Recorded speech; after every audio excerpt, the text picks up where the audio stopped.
I'm your host, Tom Schmitz, joined by JJ LaSalva and Pearl Jam. It's never a bad Saturday when you start with Pearl Jam. Thanks to Brendan Martin for putting that intro together.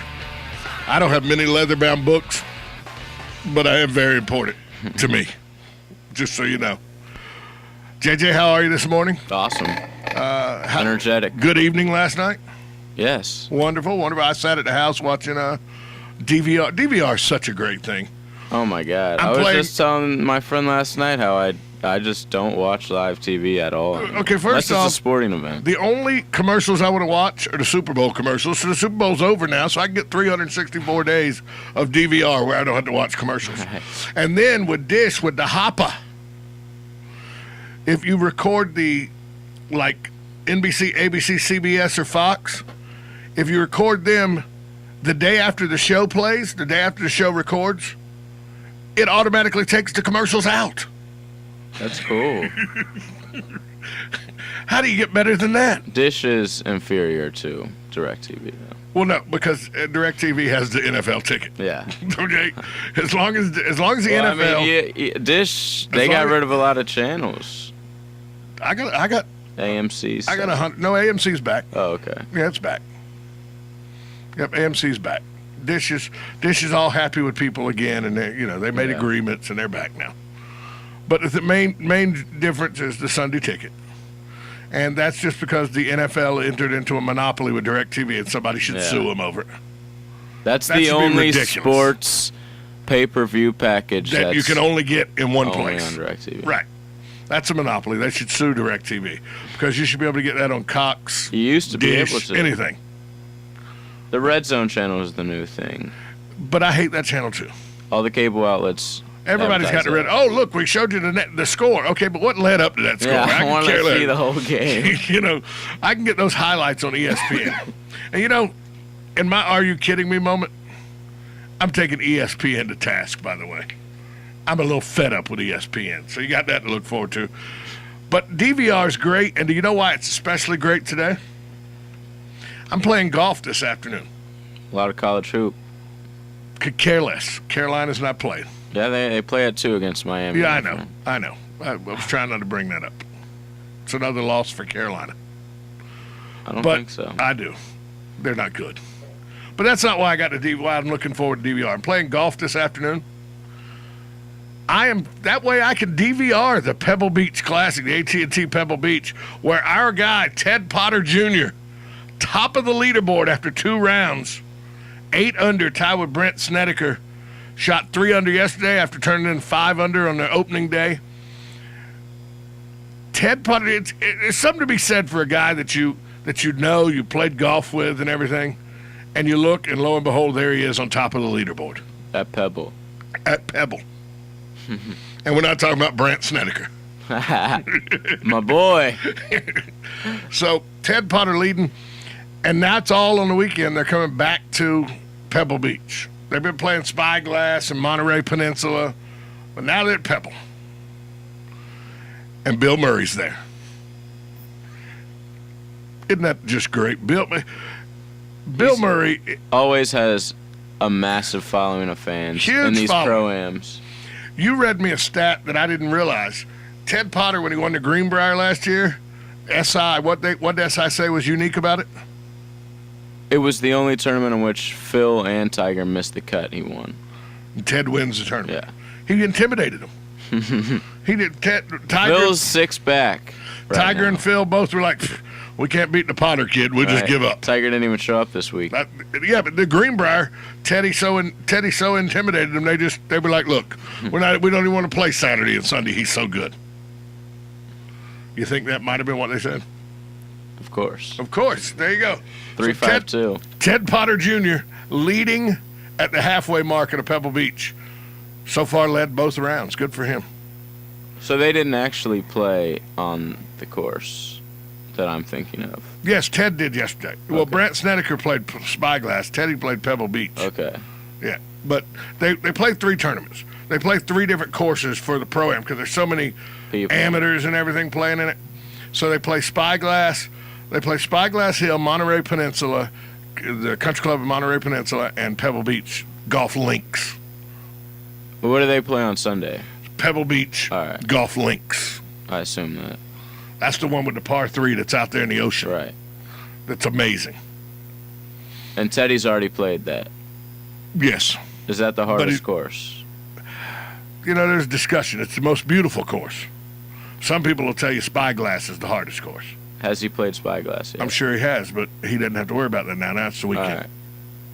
All right. Wait, maybe tomorrow they're all at Pebble Beach. Maybe they're still playing in 3 different places. Yeah, today. I think they are. But it's still a great, it's one of those meccas that if you're a huge golf fan, there's 2 places you have to go if you're a huge golf fan. You have to make it to Pebble Beach, and you have to make it to Scotland. Both of those places are where every serious golfer has to make a pilgrimage to sometime in their lifetime. I was in Scotland in 1992 in a student exchange with Georgia Southern with the education school at the University of Edinburgh. So I've made Scotland. That's rad. Have not made Pebble Beach. But it's on the to-do list. Only warm beer over there. Scotland's a pretty good time. I don't like warm beer, but I'm willing to, sacrifice some things I enjoy. London, just an older, just as dirty with people with bad accents as New York City.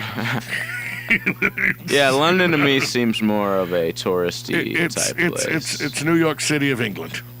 It's not that, somebody said, Parliament was good, cool. Buckingham Palace was cool. Just because I know Big Ben. I stood in front of Buckingham Palace and said, hi, we won 230 years ago. It's actually 215 years ago at the time, but the soccer part of all that. Yeah, who cares? I would love it. Speaking of soccer, we're going to have Laura Klein's going to check in the second part of this show. Bringing us up to date on what happened in the world of soccer prep-wise last night here for some Ocala teams that were playing soccer last night. She'll give us an update on that. The Super Bowl, come and gone, JJ. Did you like the outcome, or were you just sort of freaked out about the lights going out? No, that just grinded my gears. It was a complete waste of my time. 34 minutes of doing nothing. You know what I did for 34 minutes while the lights were out? I sat outside and smoked cigarettes. No, bro, I DVR, got it. I have to watch something else. Duck Dynasty. I watched Duck Dynasty, Jack. Right away when... Made me happy. Nance, when their mics went off, I said, all right, this isn't going to come back on for a while. They are not, they have not planned for this. So I watched 60 Minutes on Showtime Wednesday night, and Armin Katayan was actually interviewing. They were doing a behind the scenes of how the NFL works during a Super Bowl. Oh, this would have been classic. And as he's asking the guy about the operations and all, the lights go out. They caught it all on camera, how the NFL has its own box where all its communication, all its security, everything is in the Superdome. All right. No, the guy didn't freak. The guy said, hey, we lost lights. Somebody talk to me. Never once did you see any frantic, scared, nervous. That was all on the inside. What in the world's going on? Yeah. Oh, I'm sure it was. But it was handled very matter-of-factly, and within seconds, they knew it was going to be 20 to 30 minutes. Right. Because they knew... It takes a long time to warm those lights up. Right. So they knew it was going to happen. CBS 60 Minutes did a great job. They throw the NFL throws a tailgate party every year for 10,000 invited guests. You know where they threw it this year?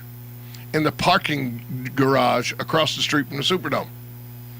Just your normal parking garage that they turned into for their family, a VIP swanky nightclub atmosphere. Whoever. Yeah, I'm sure it's business people of big sponsors and stuff like that. Right. Employees of big sponsor stuff, but they put up temporary walls, put carpeting down, and turned it into this 4 floors, brother, of swanky party, and then. Even right there where that's at, they blocked off an area of the parking deck, and that's where the owners' parties were. The owner parties were. Not quite like my tailgate party of one cooler, one bottle of liquor, Bob Kraft sandwich, decked out. Oh, I believe it. There was lots of cash beyond the red ropes at the Super Bowl. The Super Bowl to me was enjoyable. It was an awesome game. But very good football game. You know, when you just slap a 30-minute delay right in the middle of it. No. They didn't slap a 30-minute delay right in the middle of it. They slapped an hour and they slapped 84 minutes because they only got the opening kickoff. And then, which was enough for a touchdown. Right. And then a second kickoff and one offensive playoff, and then they had another 34-minute break. The halftime went 31 minutes. Yeah, it was a few offensive plays. They came back, it was like 3rd and 13. And CBS ran over 3.5 minutes on the halftime. And the NFL was not happy about it. You know, what was the Beyonce thing? Because Beyonce, she took longer than she was supposed to do her show. 3.5 minutes is sort of a good amount of time to go That's over. a long time to go over. And the NFL will do. But if you watch this Showtime, 60 Minutes on Showtime, it was very informative about the backdrop and how all the workings that go on. Like, I didn't realize the guy that heads up the security, they have a huge meeting of like 300 people. Homeland Security's involved. I mean, it's intricate. They set up a zone 300 feet wide around the Superdome. That's a football field wide around the Superdome as checkpoint areas that before anything goes in there, bomb sniffing dogs walk by, everything. I couldn't and everybody imagine has to go through. They had to hand out 3,000 press credentials for the game. Remember last year when those photos leaked of the rifle towers? Right. Oh yeah. Where there were all the snipers. Well, they asked that. They said, "Do you have Do you have snipers?" He said, "Let's just suffice it to say that the local police are taking every precaution." Yeah. He said, "Do you have F-18 scrambled from Pensacola?" He said, "I cannot confirm nor deny those allegations." So you know what that means. Yes, there were F-18s in the sky. Yeah, we're ready to take some people out if we have to. Because, you know, Pensacola by jet's probably 20 minutes away. Right. So, Super Bowl come and gone. Ravens victorious over the 49ers. My favorite story out of all this is something nobody's talking about, is Flacco, before the start of this year, he won a car? Decided not to sign a contract. Yeah, I know. Hold out. And... no, just not to discuss it. He wasn't holding out. He was just going to become a free agent. Hold out on, an extension that they were trying to get. And then said that he was an elite quarterback, and then went out and proved it. He won the Super Bowl. That's ballsy, considering he really hasn't done much in his career. You know, if he loses to the Broncos and that safety doesn't make a horrible error on the judgment of how far he thinks that pass is going to go, his contract's nothing compared to what he's going to get. You know, now he's talking about he wants Drew Brees type money, you know? Okay, calm down. Exactly. That's what I'm saying. Drew Brees type money. Relax on the Drew Brees type money. He's got just as many rings as Drew Brees does. He does have just as many rings as Drew Brees, and just as many as Peyton Manning, by the way. Weird. So, Joe Flacco, Drew Brees, Peyton Manning. And Trent Dilfer. Yeah. And Brad Johnson. See, so you can do that. Did Brad Johnson even win that Super Bowl? There was 5 interceptions, 3 of them to the house. He didn't even have to come out on the field that year. Was he the starting quarterback? Yeah. Did he win the Super Bowl? Yeah. Did Oakland throw the Super Bowl? According to Tim Brown. You know, I've been blessed with some really, really good Super Bowls the last 10, 12 years or so. Apparently, before that, there really wasn't that many great Super Bowls. No, they were terrible.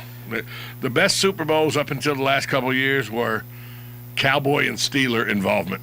That was it. Well, the Bills played in a good one. Well, the Giants-Bills, 20-19. We're going to take a break. When we come back from break, Laura Klein's going to check in, bring us up to date on high school prep soccer in our area. We'll do that next. You're listening to Buddy Saturday Sports Page on 1370 AM, 96.3 FM, streaming live at WOCA.com.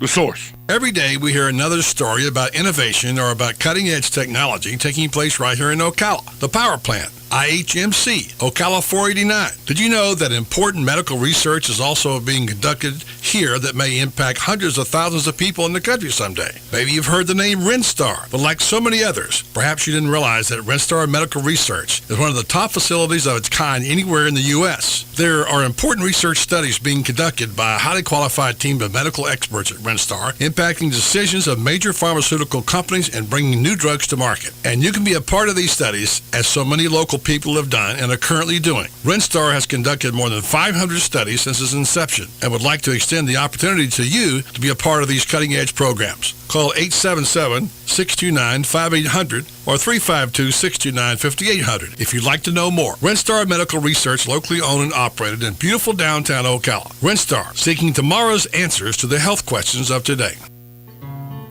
Like a good neighbor, State Farm is there. And so is State Farm agent Angie Lewis, working hard to serve her community as a citizen and insurance agent. Angie wants to help you as you adjust your insurance needs to your life. From everything to helping educate your teen driver to protecting your family against everyday risk. She wants to change the way you perceive insurance by developing relationships with her clients, which is why Angie and her staff are proud to be a part of so many good causes in Ocala. In turn, she has chosen to single out those who step up as leaders. Each month on the Voice of Ocala, Angie spotlights a good neighbor, saluting those who give exceptional service or do random acts of kindness to others. For this, Angie was written up in State Farm's National Magazine. Angie also supports local businesses with a regular Biz Buzz. The Angie Lewis State Farm Agency is located at 1122 Northeast 36th Avenue, where visitors are always welcome and the coffee pot is always on. Call your good neighbor's State Farm agent today, Angie Lewis, at 294-2444.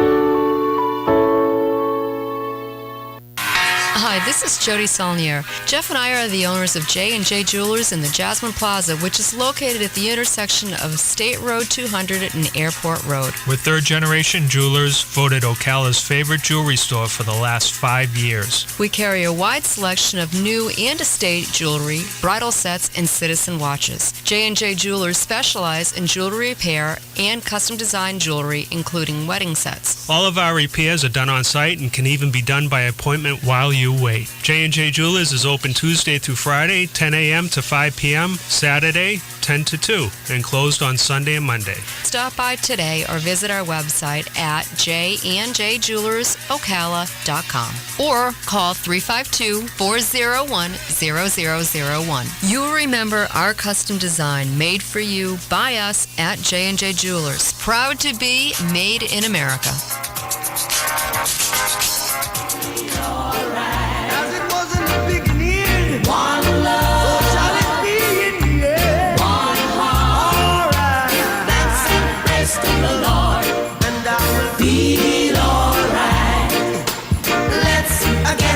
So let me get this right. I get Pearl Jam first thing and then Bob Marley second. Saturday, we're relaxed. Dude, Saturday is just off the chain.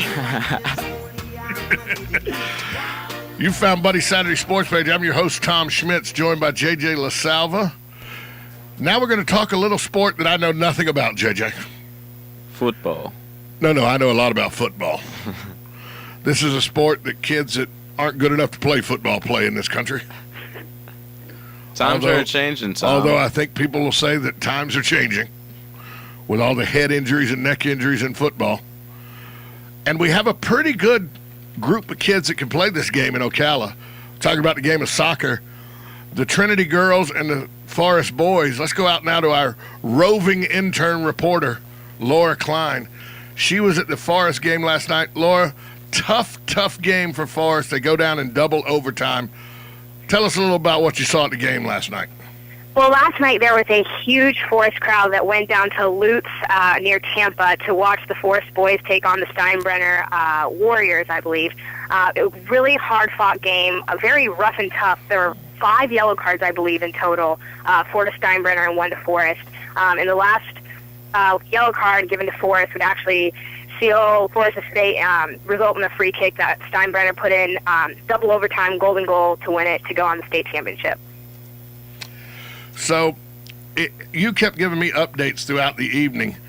Forest was down 2-0, then they 2-1, then they battled back to come even. Tell us about what it took, the effort that it took to get back even at 2-2. Well, Forest went up 1-0 pretty early in the match, probably about 10 minutes into the match. Steinbrenner scored their first goal to make it 1-1, and then scored 2 goals within 5 minutes of each other to increase the deficit to 3-1 for Forest. And it really took a lot of guts, a lot of teamwork for Forest to score 2 more goals to tie it up 3-3 with 6 minutes remaining. It was a complete team effort by the midfielder Jackie Kay, goalkeeper Lex Craggs, and the front line of Jesse Ware, Jimmy Ware, and Jesse Neiman, who really put in a great effort last night. And then first overtime went by, no goal scored, and then with 3 minutes left, Steinbrenner put in the golden goal to end the game. So, tough win, but great season for the Forest boys soccer team overall for the season, finishing in the Final Four. What was their record for the season? I believe 23-1-2. 23-1-2. I don't know a lot about soccer, That's but I know a lot about records. 2 draws. That's pretty good. It is amazing. I mean, that is the farthest a Forest team has ever gone in the playoffs. Before that, we had an 0-10 record all time in the first round of regionals. So it was the farthest a Forest team has ever gone. A great group of boys, 10 seniors who really put together a great season, made it all the way to the Final Four. They have nothing to be upset about and so much to be proud of. So now, were you also able to get a report on or get a score on the Trinity girls soccer team last night? I was receiving updates from a friend of mine who goes to Trinity that was at the game. I know for about first 30 minutes, I don't think there was a score, but Trinity definitely had the edge with more shots, more attacks. And I know they took a 1-0 lead, and then their opponent, Gulliver Prep, tied it up 1-1, and then Trinity pulled away with 3 more goals scored to make the final score 4-1. I know it was a great match, and Trinity deserves everything. They had a great season, and definitely awesome to bring a state championship home to Ocala. So Trinity girls just destroying the opposition last night. They definitely did. They really played a great game. And the Forest boys, great season. Laura, thanks so much for giving us a report on what went down last night. And you and Josh keep doing a great job on that Friday high school sports show y'all do on the Voice of Ocala. Thanks so much for it. Thank you. All right, have a good morning. That was Laura Klein giving us an update on soccer around the area. Looks like we got a couple pretty good programs here, JJ. I got to coach her up on some of the lingo, the football lingo. It's 1-0, little You mean like soccer lingo? Soccer lingo. Yeah. Football lingo would be 7-0. My team lost this morning, actually. Your team, you have a team in soccer? Newcastle United. Newcastle United. It's a beer. Yes, it is. Newcastle. That's all I know about Newcastle. It's a beer. It used to be their main sponsor, which is pretty hilarious. So Newcastle was there. So Newcastle was the main Pale Ale was Newcastle. Their sponsor. Correct. All right. So see how that works. So speaking of getting destroyed last night, not good if you're a Clippers fan this morning. No, they had their whole team back. Get your team back. Blake Griffin, Chris Paul, get them all back. Everybody back healthy. Paul didn't play that much. You go into Miami, a team that's got Bosch on the sidelines down with cold and with Ray the flu. Allen. Ray Allen down with the flu. Dwayne Wade walking wounded with the flu. And lo and behold, all you get is King James going 6 for 6 in the first half. Man, he's shooting over 75% in his last 4 games in basketball as a guard. It's insane what he's doing right now. He's not really getting as much recognition for it as I thought he would. He went 9 of 11 again last night, another 30-point game. I believe that's 3 in a row 30-point games for him, 3 or 4. They just annihilated the Clippers. It was never close. They had huge leads in the first half. On defense, they were playing awesome. The Clippers are supposed to be one of the top-scoring teams in the league. Miami was just shutting them down. They were going long stretches without even scoring. Wade actually looked good for the first time in a while. He was 8 for 16 from the field, had 20 points. LeBron, like I said, 30 points, 9 of 11. 4 for 5 from 3, so he's not doing all his work on the inside like he was a couple games ago when he went 13 for 14. So that makes his 9 of 11 even more impressive that he jacked up 5 threes. And I've always said, Michael Jordan became the greatest basketball player in the game when he developed that 18-foot jumper where he just annihilates you.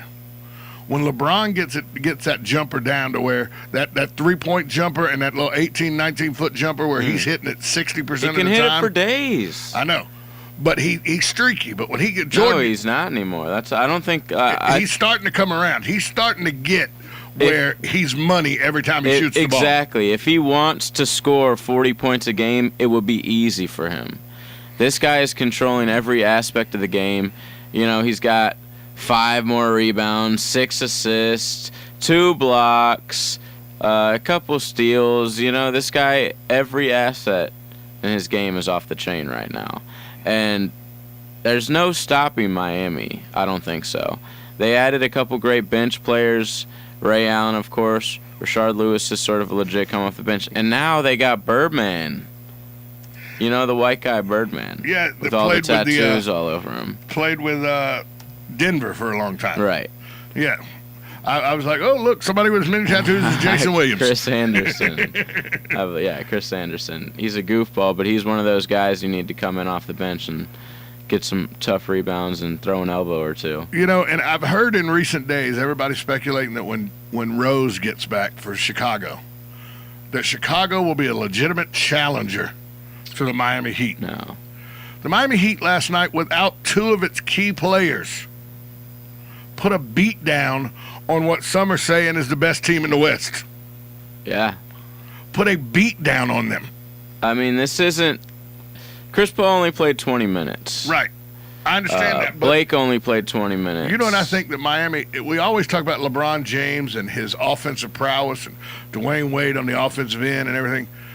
This is a game. This is a team that can clamp down on you. They can play deep. And just make it where it is. It wasn't so much the Clippers. The Clippers just didn't have many scoring opportunities last night. And at home, you're not going to beat the Heat. No. They're 21-3 this year. Exactly. And Blake Griffin and them now went away. And lo and behold, the Lakers in tomorrow. Yep. That could be an embarrassment. But the Lakers last night battled back down by night. 20 Kobe points. took over in the fourth quarter. This is the Bobcats, so when I saw the scoreline, it was at 15, 20 points in the third quarter. I'm thinking, man, this is going to be headline central tomorrow. You know, them losing to 11 and a 37 Charlotte Bobcats team would be hilarious.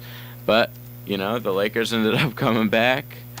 Kobe had 0 points in the first half. I didn't watch the game, so I'm not exactly sure why. But he ended up with 20 overall, and they pulled away in the fourth quarter, outscored 31-15 in the fourth quarter. Won 100-93. 31-15. And I know it's the Bobcats, but still, that's impressive. Yeah. That's twice this year.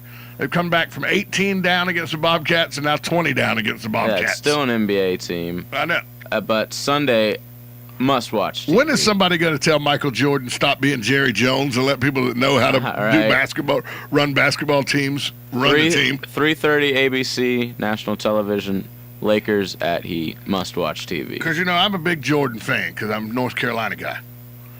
But, Michael, stop. Be an owner. Don't be the general manager and everything, too. Well, what do you think about your boy Antoine Jameson coming out? Saying Michael Jordan could score double digits right now. Antoine. I love Antoine, North Carolina guy, my guy. I like Antoine. Let's get him checked for marijuana use. Right. He's eating some mushrooms, taking some he's doing something. This is quote. And let's remember, he may be 50 years old. He may be drinking deer antler spray. I don't know. I wouldn't doubt that in the right situation with a LeBron James on his team or with a Kobe on his team, he could get you about 10 or 11 points. Come in and play 15 to 20 minutes. No, he can't. He's 50. And he looks out of shape. He's 50. Yeah, I'm sorry. So. He couldn't do it. I mean, he came back with the Wizards about 10 years ago, more than that. And was averaging, what, like 18 points a game? He was a legitimate player.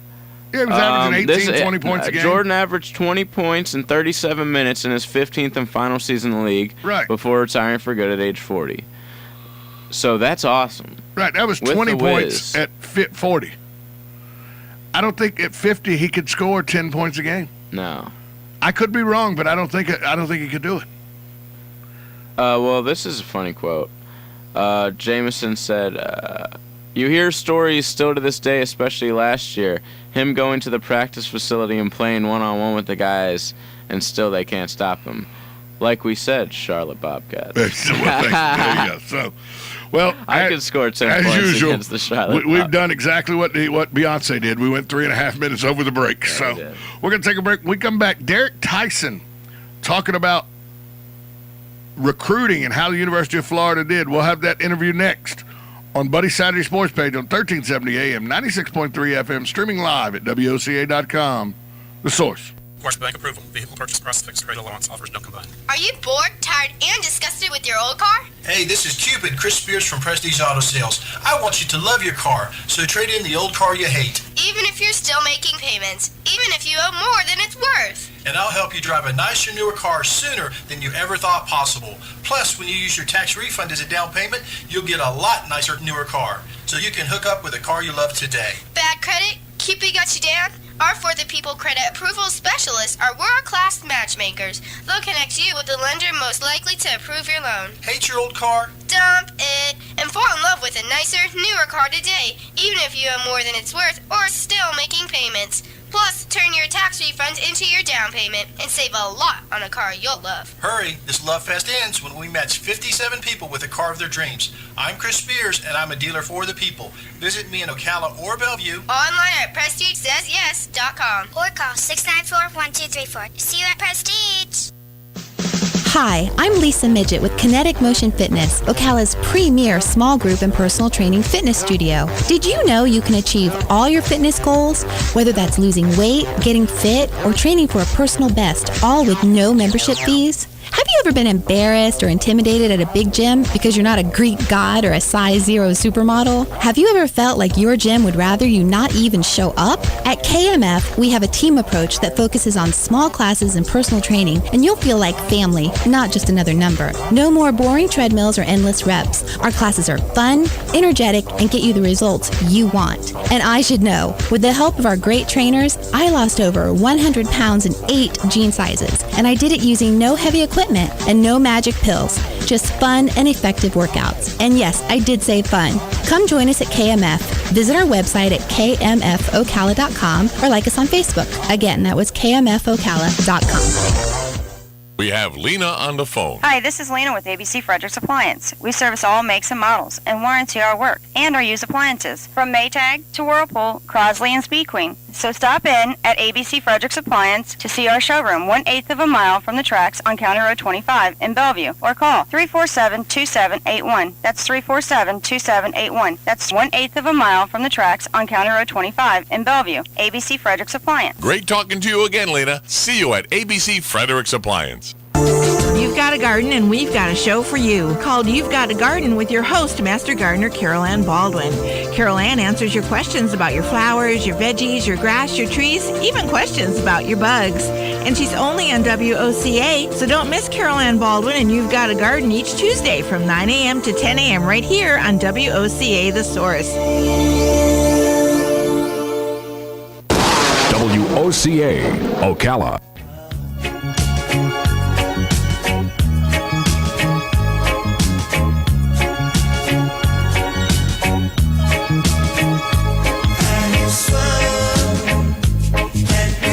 We're back on Buddy Saturday Sports page. I'm Tom Schmitz, joined by J.J. LaSalva. National Signing Day was Wednesday.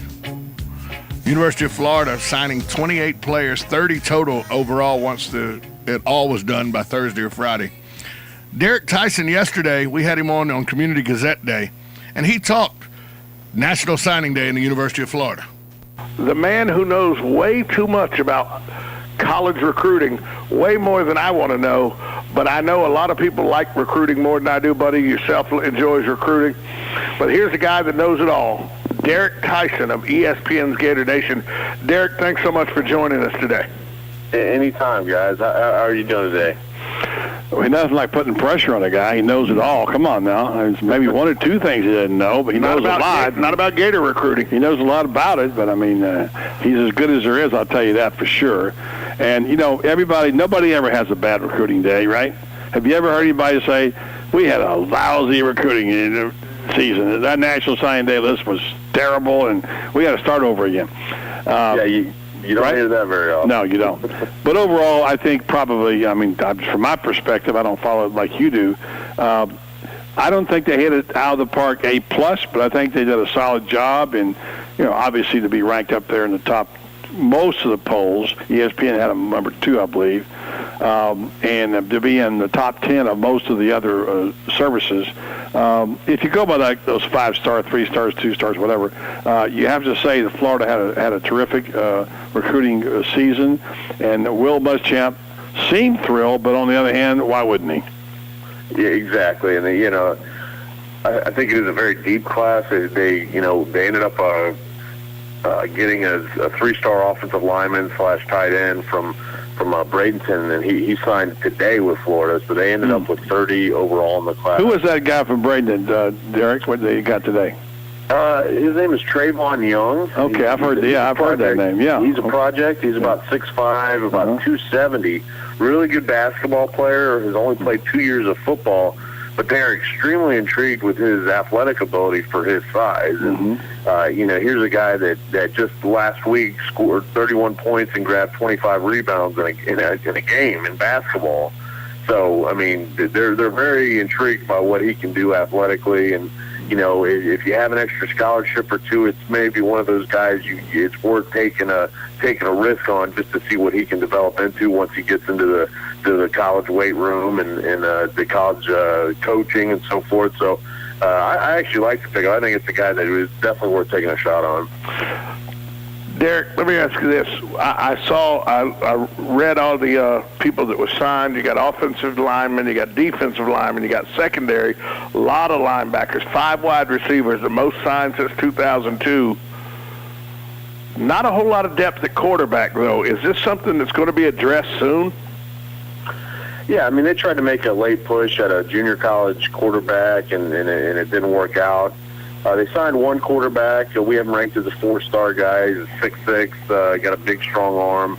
So they would have liked to sign 2. They only got 1, but I think the key right now for Florida is they got a big commitment for 2014, a guy named Will Greer, he'll be one of the top quarterbacks in the country come next year. So, they already got him locked up, and I think, honestly, it could have hurt them down, coming down the stretch when they're trying to recruit a JUCO quarterback, because if they see they got a big-time guy coming in the following year, so they didn't want, it kind of scares some guys off. But, no, I think, this year, yeah, they're going to have some depth issues, especially if Driscoll gets hurt with only having Tyler Murphy and Skylar Morningwig and now Max Staver. It's not a position you really feel comfortable just because you don't have a lot of playing time behind Driscoll. So, I think that's an area of concern right now. You can't actually tell much about him until you see him on the field in full dress, and just based on what we hear and know what people say. But I'm going to guess out of this bunch, just take a shot here, in terms of need. If I were Derek Tyson, I'm going to say the guys I would be excited about, at least the guy, DeMarcus Robinson and possibly Ahmad Fullwood. Am I right? Yeah, certainly. I mean, those two guys, to me, especially DeMarcus Robinson, just because he's the only one of the 5 receivers that is on campus already, and that will go through spring football. So he gets a chance to learn the offense, and he'll have that advantage going into the fall that the other receivers don't have. And he's 6'2", he's 195 pounds, a great route runner, has really good hands. One of those guys that just goes up and gets the ball when there's the jump balls. And so, I think he was a huge addition to this class. And, he's one of the last receivers to commit to Florida. It may have been the last guy, but just so, just so talented, just a guy they really needed. They haven't had that, number one guy, the number one receiver in a few years, and they really needed that guy. And not saying that DeMarcus Robinson is going to be that guy this year, but he certainly has the potential to develop into that, at least by the end of his freshman year, maybe going into a sophomore year. We see that they signed Jordan Sherritt and Antonio Riles, both defensive ends, 4-stars in this class. But would they have liked to have a little more defensive end help there in this class? That still puts, by my count, that still only puts, 4 guys, maybe 5 that can actually play defensive end. That leaves us that leaves Florida a little shy in the defensive end category, and on a team that needs up the field pressure and hadn't really got a whole lot of up the field pressure in the last, 4 or 5 years. Right, and you do get Ronald Powell back this year. Dante Fowler and Jonathan Buller both played well, but you have to, with those guys, those guys were big guys as freshmen, so they could mature physically into defensive tackles at some point. Right. They could decide to slide them down inside. They do have a guy, Alex McAllister, who's about 6'6", who came in at about 220 pounds that they wanted to put some weight on. And I've heard they've been really impressed with him in the off-season workouts and on scout team last year. So they will have him. Yeah, you're right. I think they wanted to sign at least another quicker defensive end. They signed Jordan Sherritt, but he tore his ACL this year, so I don't know how much of a factor he'll be next year.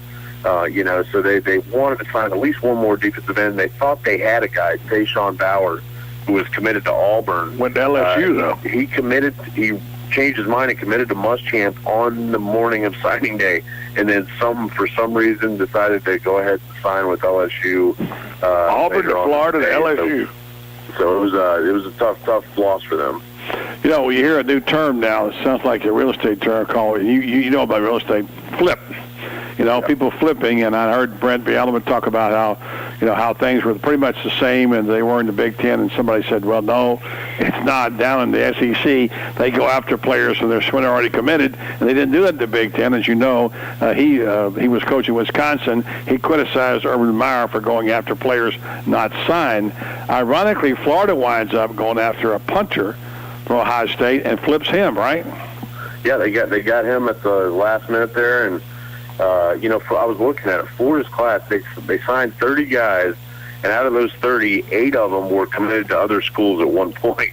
So, Muschamp has put his work in as far as getting guys to flip, and Bielema's going to have he's going to have to get used to it because that's how it works down here in the SEC. And coaches, just because you commit, all it means is that coaches will turn up the heat even more. So, I think he'll have to certainly learn that with how things work in the SEC down here. Well, Derek, I appreciate you calling in to taking the time to take time out with us, talk recruiting, and I caught you on ESPN there making your national debut. Pretty good interview you did there about Florida recruiting. Good job there, pal. Well, you know where you got his training from, don't you? Brendan Martin. Brendan Martin and Gator Country TV, right? That's where I got my start from, buddy showing me the ropes. So, okay, stop it. A lot of what has happened to Buddy. There's no question about that. Derek Tyson. Brendan Martin coached you up on how to do on TV. Buddy doesn't get any of that credit. No, Buddy he sure did help me. But I owe Buddy a lot. You don't owe me anything, pal. You're doing a great job. I'm proud of what you're doing. You owe me nothing, and you're doing a great job. I'm proud of you, man. And I appreciate it. From one old quarterback to another, one's a little bit older than the other quarterback. It's good talking to you, and keep up the good work, and I hope to talk to you again soon. Anytime, guys. I really appreciate having See you when you're on TV again, all right? All right. Thanks, Derek guys. Tyson. That was Derek Tyson of ESPN Gator Nation talking about Gator recruiting and where they may be a little slight. I asked him about quarterbacks, and he said they're a little light in quarterbacks with Jacoby Brissett transferring. So he's ESPN on-air talent. Yeah, now he's on-air TV talent. So thanks for Derek. once a year. Right. Thanks to Derek Tyson for that. We'll take a break. When we come back, we'll wrap up the show, talk a little more about where Ted Potter's playing on the weekend, the 6 bowl games that the NCAA says is going to be the rotation for the national championship tournament. And are you kidding me?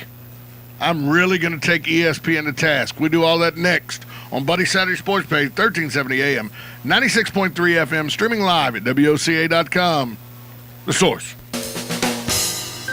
Hi, this is Buddy Martin. If you have an award or a trophy in your house, there's more than a good chance it came from BJ Trophies Gifts and Awards. At BJ Trophies, Floyd Hirschberger and his staff have a lot more than just trophies. Among the items they specialize in are donor recognition walls and trees, personalized or engraved gifts, cast bronze dedication plaques, wide format digital printing with posters, banners, and signs, and promotional products. Floyd is the official trophy and awards maker for the Voice of Ocala radio show and is North Central Florida's leader in custom recognition programs, corporate awards, industrial engraving, unique gifts, and advertising specialties. When Angie Lewis went shopping for something to award to the winners of her State Farm Good Neighbor Award, she shopped first at BJ Trophies Awards and Gifts. Check them out at 1735 Northeast Jacksonville Road on North Magnolia's Miracle Mile, or call them today at 352-732-2249. BJ Trophies Awards and Gifts. Trophies is just our middle name. Hi, this is Buddy Martin. I want to tell you about a conversation I had recently with General Manager Pat Murray on the great family atmosphere at Country Club of Ocala. It's a family-first club. Again, we have any number of different types of memberships, but obviously the one that attracts the greatest level of interest is our family. And the reason for that is we have a little bit of something for everybody. I mean, we obviously have a world-class golf course. We have 7 tennis courts here for all levels of tennis players. We have a junior Olympic-sized swimming pool. We have a fitness center that's second to none, and we have state-of-the-art equipment in our fitness center. Country Club of Ocala, where the facilities are all a family would ever need. For more information, call today at 352-237-6644. That's 352-237-6644. Country Club of Ocala, proud sponsor of Monday's Gator Report and Gator Talk Thursday right here on The Source. They've served our country. They've kept us free. And they need your help.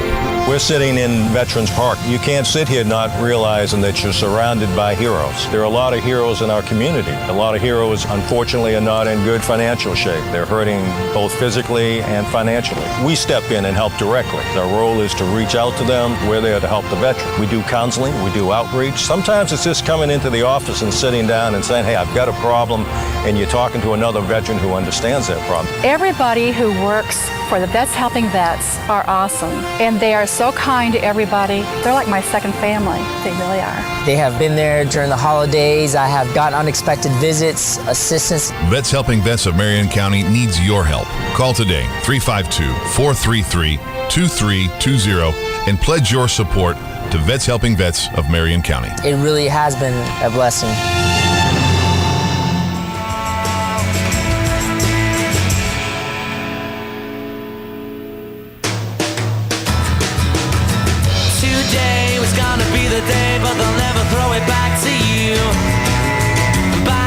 We're back. Buddy Saturday Sports Page.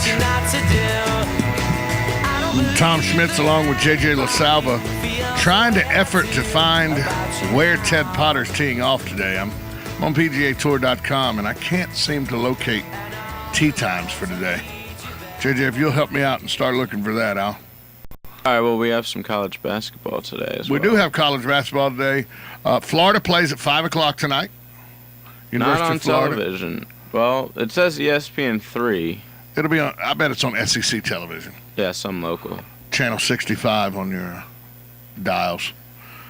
Big game, though, 2 o'clock. University of Miami taking on what every other year except this year is the greatest basketball program in the world, the University of North Carolina. Yeah, Miami is looking hot right now. They've already beat Carolina once this year. No, they haven't. I thought they did. No, they beat State. They beat State and Duke. That's right. Duke, correct. Actually, no, they did play Miami. I thought they beat Carolina. And they lost. Right. All right, so Miami's the only undefeated team conference-wise in any of the main conferences still. The Gators were the other remaining team. And we know how that came out. Yeah. So the way all the top teams are falling, I would think Miami's going to lose this game. But it is in Miami. They play awesome at home this year. They went into Chapel Hill and won. Right. I think they're going to win in Miami. We'll see. This is a slip-up game. But if they don't win, believe me, it won't I'll really let matter. I'll give you the business about it all week next week. It won't really matter either way. Miami looks to become 9-0 in the ACC, 10-0. They're up 2 games over Duke in the ACC standings, and they beat Duke already. Which they don't call them the ACC champions though, do they? Yeah. Even if they don't win the conference tournament. No, you can win the ACC regular season title. Season. And the ACC Conference Championship. Which will be massive for the Hurricanes, who were picked 5th in the ACC this season. They're ranked 8th in the nation. They should be going up if they beat North Carolina. They should be in the top 5, considering all the teams that Kansas lost, Florida lost. I know I'm missing somebody else, Indiana, but they should still be up there. Yeah, all the top teams have fallen. Another big game in the Big East tonight. Louisville plays at Notre Dame. I think that's where ESPN College Game Day is at. And those are the only two matchups, but that was the only matchup between two top 25 teams. So besides North Carolina and Miami, not a lot going on. Mississippi State's 7-14, so Florida should be able to handle that at the O-Dome. But we'll see. All right. Well, so I'm taking Carolina in this game, by the way. Carolina's a 7.5-point dog. Well, that's who I'm taking. And it looks like Ted's going to play Monterey Peninsula today, if you can believe PGAtour.com. I do. So JJ, they've announced the 6 bowls that will be used as the playoffs bowl area. I don't really understand that. There's 6 games that will include 3 contract bowls and 3 host bowls. The contract bowls will be the Rose Bowl, which will have Pac-12 versus Big Ten, Sugar Bowl, which will be the SEC versus Big 12, and the Orange, which will be the ACC versus the Big Ten, SEC, or Notre Dame. Well, but that's what it is right now. Right, but those bowls won't matter anymore because those bowls will be the bowls that are used for the teams that didn't make the Final Four.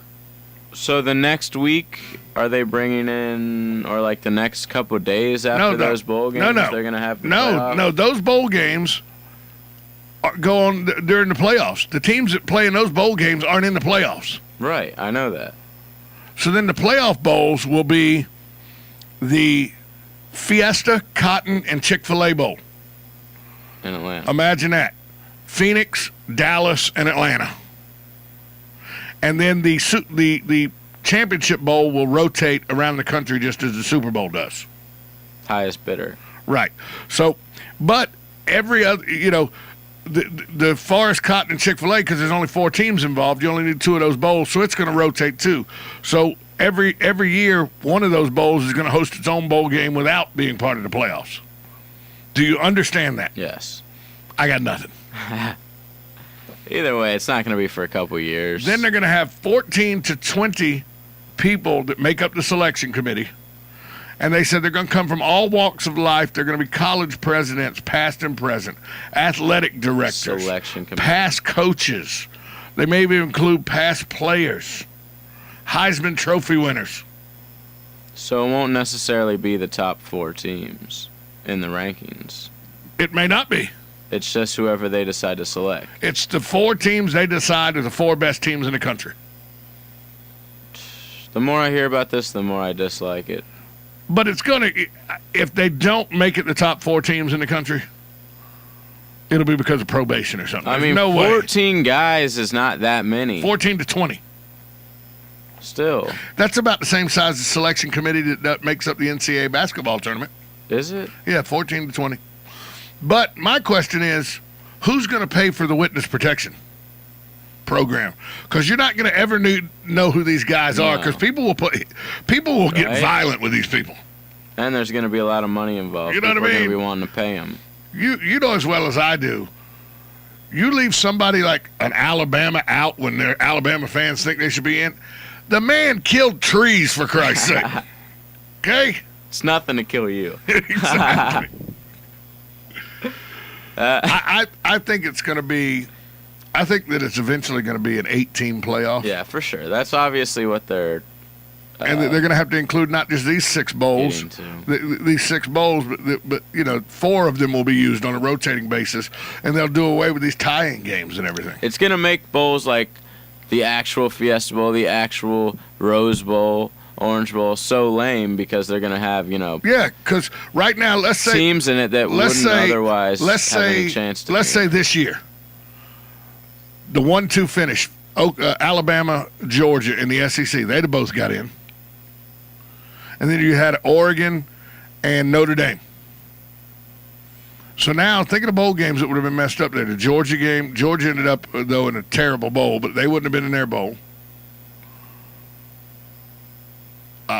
Oregon, Kansas State wouldn't have happened. Right. Kansas State would have been playing, who knows who they'd have played. But you'd have had games that wouldn't have happened this year even. And you'd have like Oregon State's playing in the Rose Bowl and stuff like that. So it suck. It's gonna make the bowls that are traditional powerhouse bowls, the Sugar, the Rose, and the Orange Bowl, just for the second and third place teams of conferences. Right. And who cares? It's going to be unnecessary. Oh, look, we made the Rose Bowl for the first time in 56 years. Yeah, because you were the fourth best team in the Pac-12. Exactly. Because the other teams got to the playoffs. Woo, Washington State has made the Rose Bowl first time since 60. How do you feel? Like third place. Are you kidding me, ESPN? I watched ESPN this morning. They did 3.5-minute segment on tweets sent between Paul Gasol and Kobe Bryant about how they miss each other and how they can't wait for Paul to get back into the lineup. A little different than the way he was talking to Dwight earlier. When did this become news? When did tweets between two guys that were having a bromance become news, ESPN? Are you kidding me? That's why I don't watch SportsCenter anymore, because you invent stories. You don't actually report stories, you invent them. I'm tired of it. That's why I get my sports news from Yahoo now. Because you're terrible, ESPN, inventing stories. Are you kidding me? I want to thank Laura Klein for calling in for my broadcast partner, JJ LaSalva. I'm Tom Schmidt saying, have a great weekend, everybody.